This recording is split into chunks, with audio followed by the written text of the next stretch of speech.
আসসালামু আলাইকুম guys. Finally আজি আমি আহিলোঁ আমাৰ ধান খেতিত। তাৰমানে ধান খেতিটো সাৰ দিয়াৰ সময় হৈ গ'ল, আজি 22 দিনত পৰিল। তো আমি আজি ভাবিছোঁ ইউৰিয়া দিম।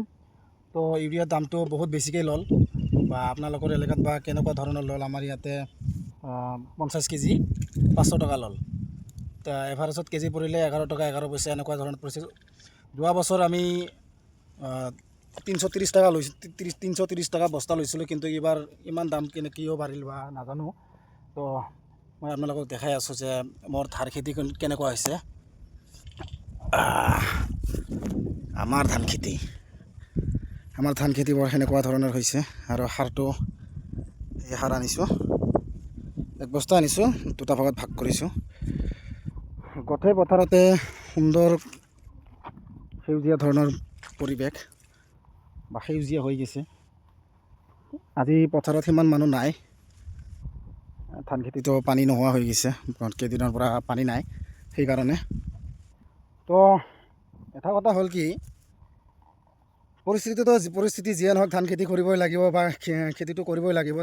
সাৰৰ দাম যিমানে বাঢ়ক যিমানে কমক তাক লৈ ক'বলগীয়া নাই, কাৰণ চৰকাৰে যিটো বস্তুৰ ওপৰত টেক্স বেছি পাব সেইটো বস্তুৰে দাম বঢ়াই দিয়ে। ধৰি লওক সাৰটো সকলো মানুহে লয়, খেতিয়ক মানুহবিলাকে সাৰৰ ওপৰত ডিপেণ্ড কৰিয়েই খেতি কৰে।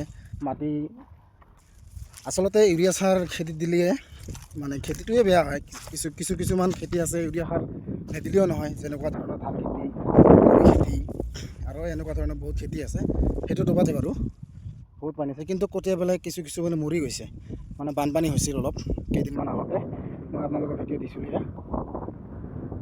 সেইফালে আমাৰ খুৰাই সাৰ মাৰি আছে, আমি অলপ মাৰিবলৈ আৰম্ভ কৰা নাই, ভাবিছোঁ আমিও মাৰিম। তো সিফালে যিমান দূৰ দেখা যায় সেইখিনি আমাৰে, সিফালে যিমান দূৰ দেখা যায় সেইখিনিও আমাৰ, আৰু ইফালে 1 বিঘা আছে।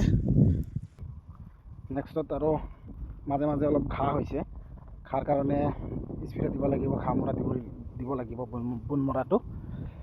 তো খেতিখিনি কেনেকুৱা হৈছে আপোনালোকে কমেণ্টত জনাব, যে খেতিখিনি কেনেকুৱা হৈছে, কেনেকুৱা ধৰণৰ ৰুইছিলোঁ। যেতিয়া ৰুইছিলোঁ তেতিয়া লাল আছিলে, হালধীয়া ধৰণৰ, আৰু এতিয়া ধুনীয়া সেউজীয়া হৈছে। তো আপোনালোকে কমেণ্ট যোগে জনাব। আৰু এটা কথা হ'ল কি, আপোনালোকৰ এৰিয়াত ইউৰিয়াৰ বস্তাটোৰ 45 কেজি বস্তাটোৰ দামটো কিমান, সেইটো কমেণ্ট ছেকশ্যনত দিব। যিহেতু আজি সাৰৰ দোকানত যোৱাৰ পিছতে মই দেখা পালোঁ তেওঁলোকে 500 টকাৰ কম নেদে বস্তা। আপোনালোকৰ এৰিয়াতো কেনেকুৱা ধৰণৰ দাম লৈ আছে সাৰ দোকানীয়ে, বিজ ভাণ্ডাৰে কেনেকুৱা ধৰণৰ দাম লৈ আছে আপোনালোকে কমেণ্ট যোগে জনাব।